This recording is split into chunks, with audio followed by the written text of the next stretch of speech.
bayan. Halalan sa susunod na taon, titiyakin ng Pangulo sa SONA ayon sa Malacanang. Dating Defense Secretary Avelino Cruz na nagsabing baka magdeklara ng martial law para mas tumagal sa pwesto si Ginang Arroyo, binweltahan na, kinuyog pa.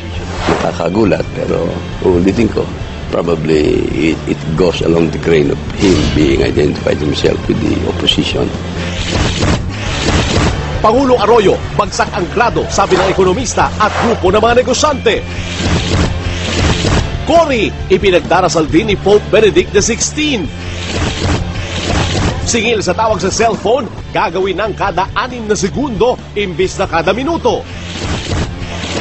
4 na kasama ng 10 namatay sa chopper crash, itinuro kung sino-sino ang naglulusot ng mga Pinoy sa Afghanistan.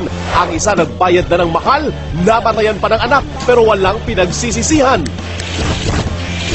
Mga Pinoy na nagkaka-HIV o AIDS, biglang dumami dahil sa pakikipagtalik sa kapwa lalaki.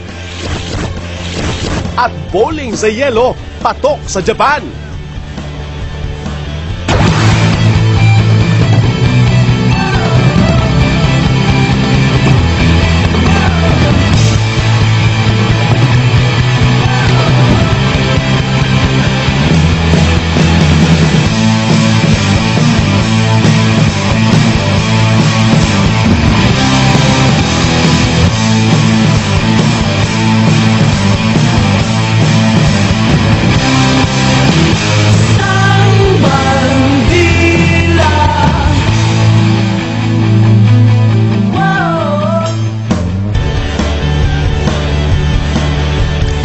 Sa mga balitang bumabandila, parang nagbalik ang kasiglahan ni Cory Aquino sa Makati.